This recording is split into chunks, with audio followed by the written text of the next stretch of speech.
नमस्ते, मेरा नाम है जुनहक ली और मैं हूं दक्षिण कोरिया का निवासी। हमारे चैनल कोरिया का लाला में आपका स्वागत है। तो दोस्तों, आज की इस वीडियो में मैं बात करने वाला हूं सोच की। सोच ऐसी चीज है जो इंसान के दिमाग से उत्पत्ति होकर उस देश के वातावरण के हिसाब से बदल जाती है। तो आज के इस वीडियो में मैं 5 ऐसे बड़े सोच डिफरेंस की बात करने वाला हूं जिसके बारे में भारतीय लोग बिल्कुल अलग सोचते हैं और हमारे कोरिया के लोग बिल्कुल अलग सोचते हैं। तो वीडियो को अंत तक जरूर देखना, क्योंकि अगर ये चीज नहीं जानेंगे तो कोरिया आके मुसीबत बढ़ने की 100% संभावना है। पहला डिफरेंस, भारत में लोग सड़क पे मिलने वाले अनजान से भी बात करेंगे, लेकिन कोरिया में अनजान आदमी से बात करना एक बहुत बड़ी बदतमीजी मानी जाती है। सपोज अगर आप भारत की धरती पे रह रहे हो और अगर घर पे बैठे बैठे बोर हो रहे हो तो आपको क्या करना है, सिर्फ बाहर जाना है और चाय की टपरी पे बैठना है। उसके लिए मेरे जैसे दिखने वाली शक्ल की भी जरूरत नहीं होती, बस आपको एक चाय ऑर्डर करके बैठना है। तो क्या होगा कि 5 मिनट के अंदर ही आपके आसपास में बैठे हुए लोग आपसे बात करना शुरू करेंगे। मुद्दा कुछ भी हो सकता है, जैसे आज का मौसम सही है भैया, मतलब बारिश होने की संभावना नहीं लग रही। अरे भाई यार, आज तो हमारे कंपनी में बॉस ने हमारी तो मार ली है। इस तरह के कई सारे अलग मुद्दों में बातें पैदा हो जाती है जो कि कोरिया में देखने को नहीं मिलता। वैसे being a south Korean, Bharat में मेरे को सबसे बड़ा कल्चरल डिफरेंस ये लगा कि लोग ट्रेन या मेट्रो में एक ही डिब्बे में साथ में बैठने वाले लोगों से बात शुरू कर देते हैं जबकि वो अनजान है। मान लो कि अगर आप दिल्ली से मुंबई जा रहे हो ट्रेन में और डिब्बे में आप किसी को नहीं जानते, लेकिन अगले दिन देखेंगे कि वो डिब्बे के कुछ लोग आपके दोस्त बन गए होते हैं। ऐसा मेरे साथ भी हुआ है। लेकिन कोरिया में ऐसी चीज कतई नहीं है। इस बात को गांठ बांध लेना अपने दिमाग में, क्योंकि कोरिया के ट्रेन में अगर आप बगल में बैठे हुए किसी भी इंसान से यानी मानव जाति से बात करेंगे ना, ये मैटर नहीं करता कि छोरा हो या छोरी, तो वो आपको ऐसी नजरों से देखेगा कि ये एलियन कहां से टपका है कि मेरे से बात करने चला आया। वैसे इन दोनों में से कोई भी सोच बुरी नहीं है, लेकिन इसके पीछे वजह हो सकती है कि भारत में एक तो इतनी आबादी है कि कहीं भी जाओ आपको भीड़ मिल जाती है। तो भीड़ के साथ रहने के लिए लोगों में जो थोड़ा अपनापन नाम की चीज होती है ना, जो मिलानसरता हिंदी में जिसको बोलते हैं, वो थोड़ा लोगों के अंदर भरी हुई है। लेकिन कोरिया एक तो छोटा देश है और लोग अपने में थोड़ा अकेला रहना ज्यादा पसंद करते हैं, इसलिए कोई उसके पर्सनल प्लेस को दाखिल करे, ये चीज कोरिया लोगों को कतई नहीं पसंद।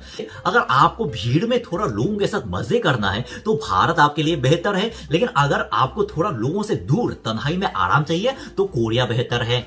और दूसरा अंतर, भारत में क्या, पूरी दुनिया में चिकन और फिश, इन दोनों चीजों को नॉनवेज माना जाता है, जबकि एकमात्र हमारे साउथ कोरिया में चिकन और फिश को वेज माना जाता है। जी हाँ, आपने बिल्कुल सही सुना, आपने ईयरफोन ठीक करने की जरूरत नहीं है। इसके पीछे वजह क्या है मैं बताता हूं। एक तो ज्यादातर कोरियन लोगों को वेजिटेरियन शब्द का अर्थ ही नहीं पता, और कोरिया के आप स्कूल में या मेस में, हॉस्टल में, कंपनी में, आप कहीं भी जाकर देखो, हर टाइम कुछ ना कुछ मीट सर्व किया जाता है। और एक बात, कोरिया के फ्रेंड्स ग्रुप में ना हाल पूछने का एक ये तरीका है कि अरे भाई क्या हाल है, तुमने पिछले महीने कितनी बार चिकन खाया। चिकन कहां से आ गया? इसका जवाब यह है कि चिकन हमारे देश में इतना लोकप्रिय और इतना कॉमन और इतना सस्ता मीट है ना, लोगों को दूसरों का हाल पता चलता है कि उसने पिछले महीने कितना चिकन खाया। अगर उसने ज्यादा चिकन खाया तो समझ लो बंदा ठीक है, लेकिन अगर उसने थोड़ा कम चिकन खाया तो समझ लो बंदे की हालत खस्ती है। ये होता है।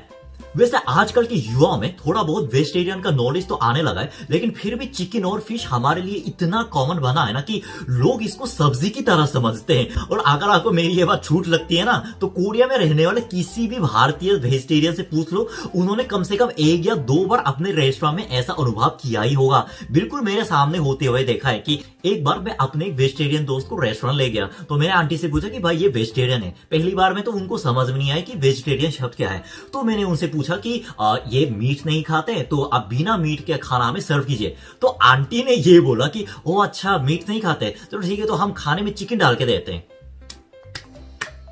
मतलब ये है कि अब कोरियंस को बाकी सारे मीट नॉनवेज लगने लगे हैं, लेकिन फिर भी चिकन अभी तक हमारे दिमाग में वेज के रूप में शामिल है। तीसरा अंतर है कि भारत में कॉलेज स्टूडेंट हो तो सिर्फ पढ़ाई पे ध्यान देना चाहिए, लेकिन कोरिया में अगर कॉलेज स्टूडेंट हो तो पढ़ाई के साथ साथ काम भी कर लेना चाहिए। ये अंतर मैंने महसूस किया है पुणे में रहकर। आप लोगों में से कुछ को पता होगा कि मैं पुणे में 1 साल रहा हूँ, वहां के कॉलेज से मैंने पढ़ाई की है, लेकिन मैंने अपने किसी भी दोस्त को पार्ट टाइम या फिर ऐसे नौकरी करते हुए नहीं देखा। एक तो भारत में स्टूडेंट्स के लिए ज्यादा पार्ट टाइम जब अवेलेबल नहीं है, और जब मैंने स्टूडेंट से इसका वजह पूछा तो उन्होंने बताया कि अभी तक भारत के समाज में जो कॉलेज स्टूडेंट होकर काम करने को थोड़े अच्छी नजरों से नहीं देखा जाता, जबकि हमारे कोरिया में इसका उल्टा है। कोरिया में जब स्टूडेंट 17-18 साल के हो जाते हैं ना, तब से मम्मी पापा उनको बोलना शुरू कर देते हैं कि बेटा अभी तुम्हारी उम्र हो गई है, तुम अपने आसपास मैकडी, स्टारबक्स या कहीं काफे वगैरह में कोई पार्ट टाइम जब देखो। कॉलेज स्टूडेंट पढ़ाई के साथ साथ काम भी नहीं कर रहे तो उसको 1 नंबर का निकम्मा शर्मा जी के बगल वाले का बेटा समझा जाएगा। वैसे part time culture proper Korea का कल्चर नहीं है, यह अमेरिका से आया है, लेकिन कोरियन लोगों ने इसको अपनाकर अपना बना लिया है। इसलिए कोरिया में कोई कॉलेज स्टूडेंट बोले कि अरे यार मैं इसके बाद ऑफिस जा रहा हूँ, मेरा कुछ काम है, तो इसमें कोई अजीब बात नहीं है। और कुछ स्टूडेंट्स तो पढ़ाई के साथ साथ ऑफिस में जाते हुए दिखेंगे। कोरिया में पार्ट टाइम करना बहुत आम बात है, चाहे 15 साल का बच्चा हो या कॉलेज के स्टूडेंट हो, हर कोई कर लेता है। और चौथा अंतर है कि भारत में अगर 9 बजे बोला तो उसका मतलब होता है 10 बजे, लेकिन कोरिया में अगर 9 बजे बोला तो उसका मतलब होता है 8:50। वैसे भारत में रहकर मैंने कई सारे दोस्त बनाए, उनके साथ गड्डी में घूमता था, उनके साथ दारू बहुत पीता था, कई बार तो क्लब भी जाता था। तो ना उनसे मिलने का टाइम फिक्स करना होता था कि भाई वो तुम इतने बजे तक परी चौक पे आ जाइयो या फिर वो इतने बजे तक हाउस खास में आ जाइयो। लेकिन शुरुआत में हर बार ऐसा होता कि अगर मैं 12 बजे बोलता हूं तो वो लोग 1 बजे हाजिर हो जाते हैं। अगर कोई 1 या 2 इंडिविजुअल ऐसा करता तो भी समझ लेता, लेकिन मेरे सबके सब दोस्त ऐसे कर रहे हैं, ये तो कुछ तो बात है कि या तो पड़ी चौक में कुछ ट्रैफिक जाम में फंसे पड़े होंगे या फिर कुछ और चक्कर है। ये बात समझने में मेरे को 5 महीने लगे। अगर किसी ने बोला कि 10 बजे आइयो तो उसका मतलब होता है कि वो 11 बजे आएगा। मतलब ये गलत नहीं समझना, मैं किसी देश की बुराई नहीं कर रहा हूं, मतलब जो सच्चाई है बस वही बता रहा हूं। लेकिन कोरिया में इसका उल्टा चलता है। अगर किसी दोस्त ने बोला कि चलो कल 9 बजे मिलते हैं तो उसी जगह पे सारे लोग 8:50 पर पहुंचकर इंतजार कर रहे होते हैं। फिर 10 मिनट पहले अगर जो बंदा नहीं आया उसको फोन करके परेशान करते कि वे ससुरे कहाँ रह गया, जल्दी आयो नहीं तो तुम्हारी मार देंगे। वैसे भारत देश ही इतना बड़ा है और वहां पे ट्रैफिक भी इतनी चलती है कि थोड़े बहुत तो मैं समझ सकता हूं, लेकिन शुरुआत में मुझे बहुत गुस्सा आया। तो 5 महीने बाद मैंने क्या करना शुरू कर दिया कि अगर मुझे उससे 1 बजे मिलना है तो मैं उसको 12 बजे का टाइम देता, तो वो भी 1 बजे आता था और मैं भी 1 बजे आता था, दोनों में समझौता बराबर। और 5वां, जिसको शायद सबसे बड़ा अंतर कह सकते हैं, वो ये है कि भारत में बच्चा पैदा करना पुण्य का काम माना जाता है, लेकिन आजकल कोरिया में बच्चा पैदा करना पाप माना जाता है। ये सुनकर आप लोगों का रिएक्शन होगा कि ये मैंने क्या सुन लिया, कुछ गलत तो नहीं सुन लिया? नहीं, आपने बिल्कुल सही सुना। और जो बात मैंने थोड़ी देर पहले बोली वो 1% भी गलत नहीं है, बल्कि आजकल ज्यादातर कोरिया के युवाओं की सोच ऐसी ही है कि अगर तुम्हारी औकात नहीं है या फिर अगर तुम मिडिल क्लास फैमिली से बिलोंग करते हो तो बच्चा पैदा करना बहुत बड़ा पाप है। इसका रीजन क्या है मैं बताता हूं। एक तो कोरिया के इस कारण सरकार ने इतनी गलत नीति जारी की कि राजधानी सियोल में घर का दाम इतना महंगा हो गया कि कोई आम आदमी जिंदगी भर के लिए काम करके पैसे जमाओ तो भी नहीं खरीद सकते। एक तो ये सबसे बड़ी वजह हो सकती है। और दूसरी, आजकल कोरिया में लड़के लड़कियों पर विश्वास नहीं करते और लड़कियां लड़कों पर विश्वास नहीं करती। ये भी सरकार की गलत नीति की वजह से ही सृष्टि हुआ है। यार दोनों जेंडर में प्यार होना चाहिए, लेकिन इस महान सरकार ने उसकी जगह से प्यार को निकाल कर नफरत भर दी है कि आजकल ना, मतलब मैं सबकी बात नहीं कर रहा हूं, लेकिन ऐसा माहौल बना हुआ है कि लड़के लड़कियों को नफरत करते हैं और यहाँ की लड़कियां यहाँ के लड़कों से नफरत करते हैं।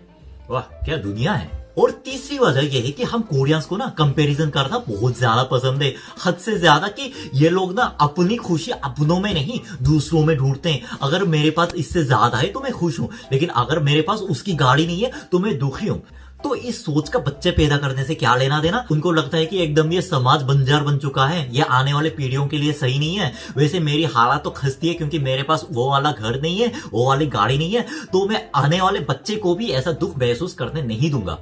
अजीब लग रहा है ना, ये कुछ भी अजीब नहीं है, यही तो सच्चाई है। आजकल इवन कोरिया के ज्यादातर युवा जेनरेशन की ना ये सोच बनी हुई है कि हमारी पीढ़ी बहुत ही मुश्किल वक्त से गुजार रहे हैं, तो हम इस जेनरेशन को अपने तक ही खत्म करते हैं ताकि अगले पीढ़ी को ये तकलीफ सहनी ना पड़े। इसलिए आप लोगों ने देखा होगा कि पूरे दुनिया में हमारे देश कोरिया का बर्थ रेट सबसे लास्ट में है। भारत में तो इसका पूरा उल्टा है। पूरे मोहल्ले के लोग सुनाते हैं कि बेटा तुम्हारी शादी कब होगी, और अगर शादी हो भी गई तो सुनाते कि बेटा तुम्हारा बच्चा कब होगा, बेटा तुम्हारे बेटे की हम शक्ल के दर्शन कब करेंगे। लेकिन कोरिया में अगर किसी मिडिल क्लास फैमिली में आजकल बच्चा पैदा हो गया तो सारे लोग उस पर थू थू में करना शुरू कर देते कि इसकी औकात कैसी हुई बच्चा पैदा करने की, कितना जुर्म किया है बच्चे पर। इतना बड़ा सोच का अंतर है क्योंकि दोनों देशों का वातावरण अलग है। वैसे मैं इस वीडियो से ये कहने की कोशिश नहीं कर रहा हूं कि कौन सी सोच सही है कौन सी सोच गलत है, क्योंकि सोच जैसे मैंने पहले भी बोला उस देश के वातावरण के हिसाब से उत्पत्ति होकर बदल भी जाती है। इसलिए भारत लोगों की जो ऐसी सोच है वो कोरियन लोगों की अलग हो सकती है। बस मैंने इतना बताया। तो आज का मेरा वीडियो यहाँ समाप्त होता है। कैसा लगा आप लोगों को मेरा वीडियो? मैं वापस आऊंगा और मजेदार वीडियो के साथ। तब तक सावधान रहिए, सतर्क रहिए। जय साउथ कोरिया और जय हिंद भी।